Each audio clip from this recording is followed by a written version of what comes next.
If you're looking for ways to save money on your utility bills, you might want to listen up. Maybe that brick house not doing you so well. According to a survey by Bankrate, 32% of adults say they've seen higher energy bills due to extreme weather over the past 10 years. So what can you do to keep those energy costs down? Joining us now to discuss is Bankrate analyst Jeff Ostrowski. Jeff, good morning. Good to see you.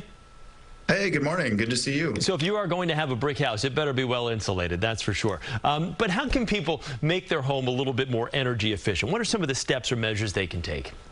Yeah, there are a whole bunch of things ranging from big to small.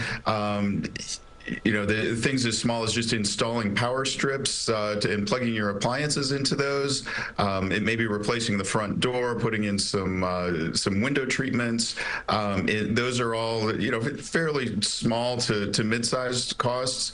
And there's a big opportunity if you've got an older heating and air conditioning system. That's more expensive, but that certainly can pay big dividends in terms of a lower monthly bill. And I'm seeing your list right there. Window treatments, obviously, that's one of the more higher end measures people can take because you walk around your house, you can feel where those drafts are coming from, and a lot of times it is the windows. You need to upgrade there.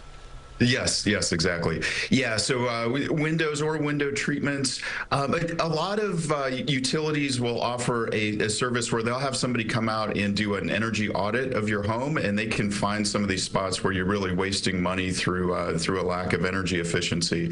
But one of the upgrades that really jumped out at me was installing a steel door. So if you've got a wooden front door, those can warp and not really form a good seal. And so a steel door will recoup your costs pretty quickly. So that's one fairly inexpensive thing that you can do to help with the power bill. So we're looking at a graphic right now of some behaviors, some energy efficient behaviors like washing your clothes on cold, running the washer and the dishwasher at non-peak times, a little less time in the shower. I know that's not going to make people too happy, and eco-friendly cleaning. So if you could just kind of explain some of those things for us. Yeah, so I think that in terms of doing your laundry, some things you want to wash in hot water, but not everything needs to be in hot water. So you can get your clothes clean without using hot water, and that definitely can be a big energy suck. You mentioned the off-peak times. A lot of utilities charge more in the middle of the day when there's more demand for electricity. So if you want to set your dishwasher and your washing machine to run in the middle of the night, you might save some pennies that add up over time. Yeah, I mean, there's a whole range of things that we can do. I'm with you on the shorter showers. Yeah. I don't really want to take shorter showers, but but if you want to make the sacrifice, you can in and out in 30 seconds, and it'll probably help your bill over time. I was going to say, if it helps your pocketbook out, what the heck? Let me ask you this: why are some people still slow to make some of the overall changes that we're talking about that effectively will mean less money out of your pocket? But there's just, as we know with everything, people are slow to adopt some of these changes.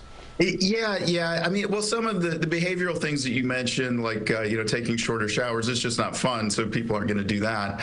And then in terms of some of these other things, maybe it's a lack of knowledge about what can save you some money, and these things take work. I mean, installing a front door, you're going to have to go pick the door. You're going to have to probably paint it. If it's a tricky installation, you might need to hire somebody to do it. And so a lot of people that just throw up their hands and say, I don't want to deal with all that. I'll just keep my house the way it is. But I guess the good news is for some of these more expensive upgrades, utility companies will give you rebates for some of your cost, and there might even be some tax incentives available depending on the year and what the upgrade is. So yeah, I mean, that's I guess just inertia or maybe laziness prevents people from making some of these changes, but there are incentives to encourage homeowners to do the tax incentives that still exist for solar panels, things of that nature. People need to look into, of course, before they take a measure that is that high, obviously. But you know what they say, it's an oxymoron, but sometimes you got to spend money to save money, right? So yes, exactly. Jeff, we appreciate it. Good to see you. Bankrate analyst Jeff Ostrowski. We appreciate your time this morning, Jeff.